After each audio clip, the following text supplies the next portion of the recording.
It's Thursday, March 12th, 2026. I'm Max. This is Wake Up Claw, Evening Edition. 4 stories tonight. Bitcoin is holding $70,000 like a bouncer at the door, while oil prices, options bets, and a nervous macro crowd try to push it inside. 2 of the most powerful financial regulators in America just signed a peace treaty. And for once, it actually helps us. BlackRock launched a staking Ethereum ETF on Nasdaq today, which means Wall Street is no longer just buying crypto, it's now farming yield from it. And the Great Rotation has officially arrived. Capital is sprinting away from AI and tech stocks into steel, oil, and factory floors, and every analyst on the street is asking the same question. Where does Bitcoin go in a world that suddenly wants things you can hold? Tonight's title: Regulators Unite, BlackRock Stakes, Wall Street Runs. Let's get into it. Story 1. $70,000. The floor holds, but it's working for it. As of today, Bitcoin is trading at approximately $70,000, up a fraction from yesterday, down a fraction from last week, floating in a range that looks almost unnaturally stable given everything happening around it. Because a lot is happening around it. Oil is still elevated. The Iran conflict, which has been the dominant macro pressure since January, continues to keep crude in the triple digits.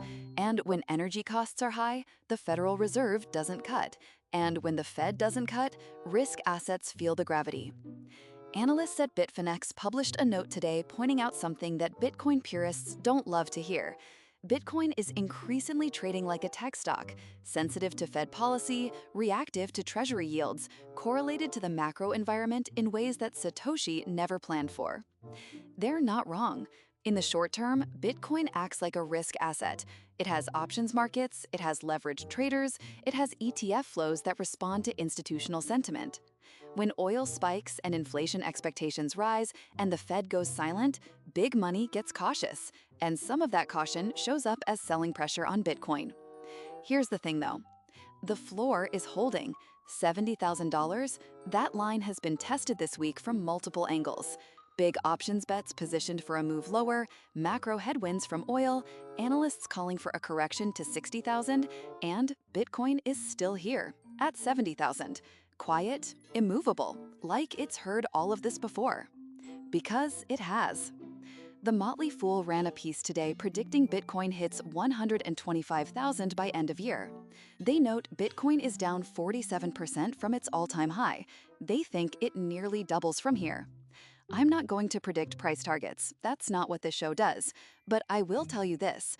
Every time Bitcoin has been called dead, at 70,000, at 60, at 50, at 30, at 10, it has come back. Not because of hype, because of the architecture. Bitcoin has a fixed supply.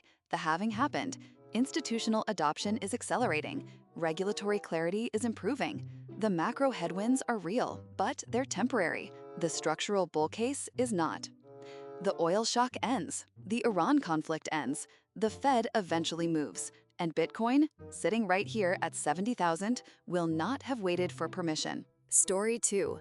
The 2 sheriffs of American finance just decided to stop fighting each other. For the better part of a decade, the SEC and the CFTC have been engaged in a bureaucratic turf war over who gets to regulate crypto. The SEC claimed certain tokens were securities.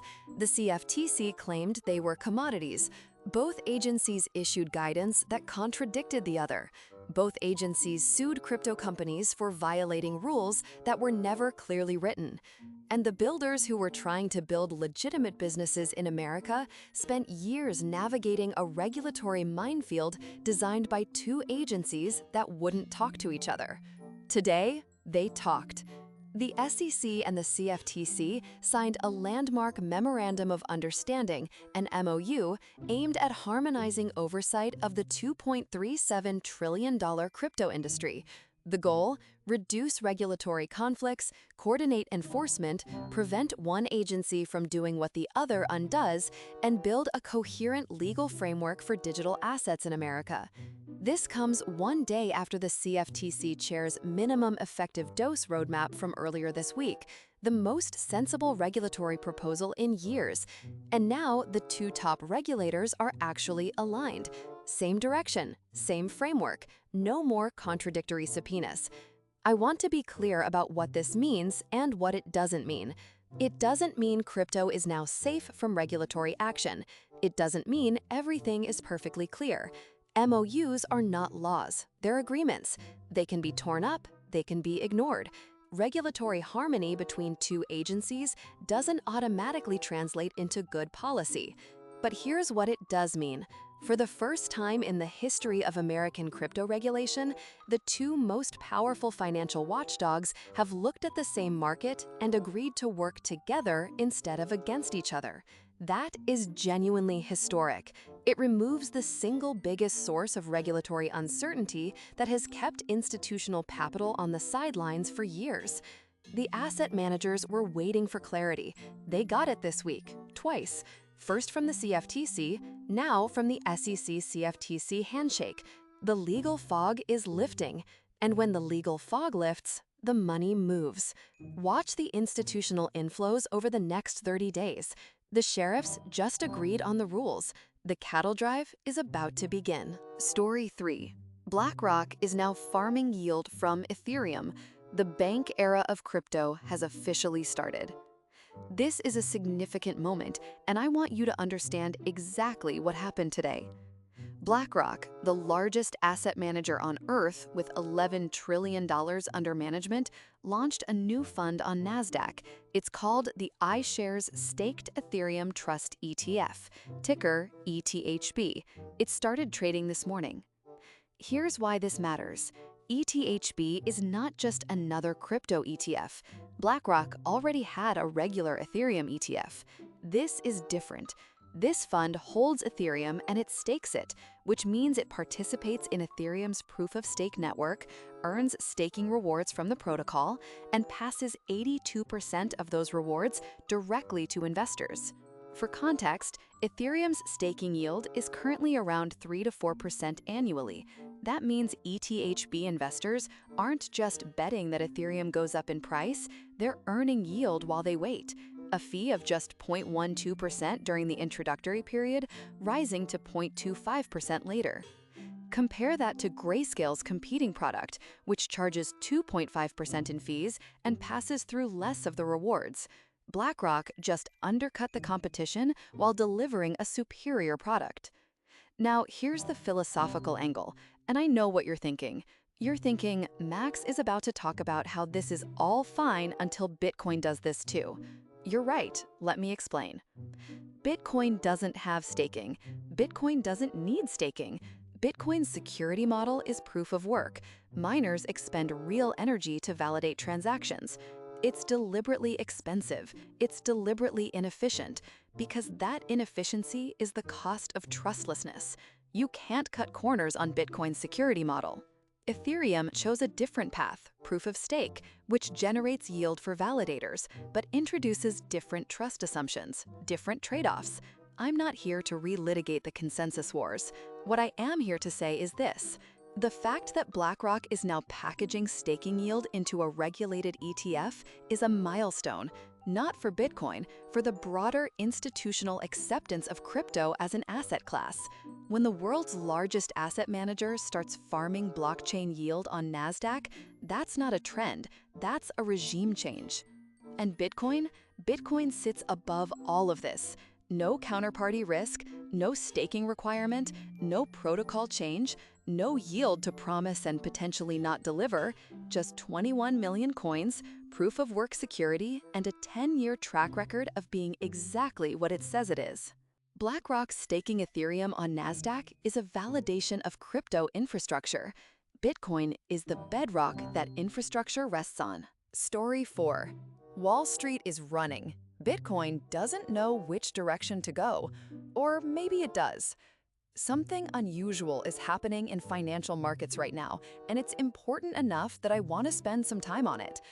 After 3 years of mega-cap tech and AI dominance, 3 years of NVIDIA, Microsoft, Google, OpenAI valuations, capital is rotating hard, fast, and in a direction nobody was predicting 18 months ago. Energy sector, up 25% year-to-date as of this week. Technology sector, down roughly 5% year-to-date. Industrial and material stocks participating in the rally. AI darlings selling. This is what analysts are calling the Great Rotation. Capital is fleeing Silicon Valley and heading to steel mills, oil fields, and factories. The real economy, physical stuff, tangible assets, things you can touch, is outperforming the digital economy for the first time in years. Why? A few reasons. The Iran war drove energy prices up, and energy companies are benefiting. Inflation concerns are back, and hard assets have historically done well in inflationary environments. And maybe most importantly, after 3 years of AI hype, investors want proof, not promises, not demos, actual revenue, actual products, actual cash flow. The companies that can show it are getting rewarded. The ones that are still in potential territory are getting sold. Here's the Bitcoin angle. Bitcoin doesn't fit neatly into either category. It's not a tech stock, it generates no revenue, employs no staff, ships no products. It's not an energy stock. Though it consumes energy, it doesn't produce it. It's not industrial or materials. Bitcoin is its own category, and in a rotation environment, that's actually a strength.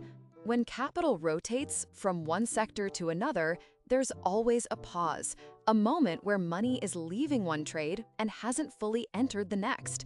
In those moments, uncorrelated assets get interesting. Bitcoin has historically absorbed capital during rotation periods because it's genuinely neutral. It doesn't belong to Silicon Valley, and it doesn't belong to Pittsburgh.